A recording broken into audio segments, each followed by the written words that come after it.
generative AI, we think it is like a trend, or it's a hype, it's everything is AI, AI, AI. But it's not necessarily that. It is really a transformative technology, right?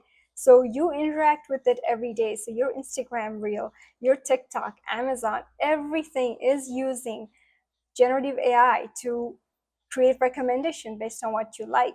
So it's definitely not just a trend, it's actually being implemented in all the software or apps you're probably interacting with right now. And it is very important for all the businesses to kind of keep up. And like how I said earlier, that every business is like a tech business. Every tech business right now wants to implement AI in some sort of way.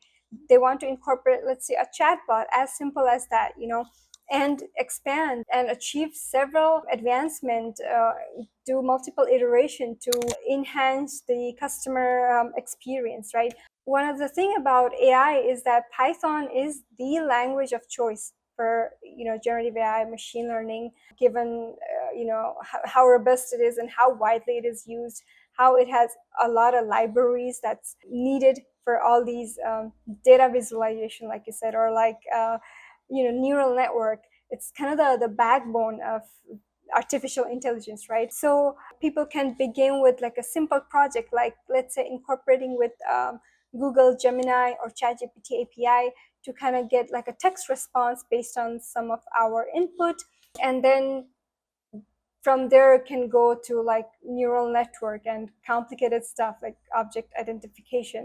And you can also use, like I said, libraries like TensorFlow, right? TensorFlow allows you to kind of detect object, detect what pose you're doing. In fact, one of my college project was me doing some yoga pose, and the app telling me what pose it was and how to accurately improve my pose. And that was using TensorFlow underneath. So I was using the TensorFlow API.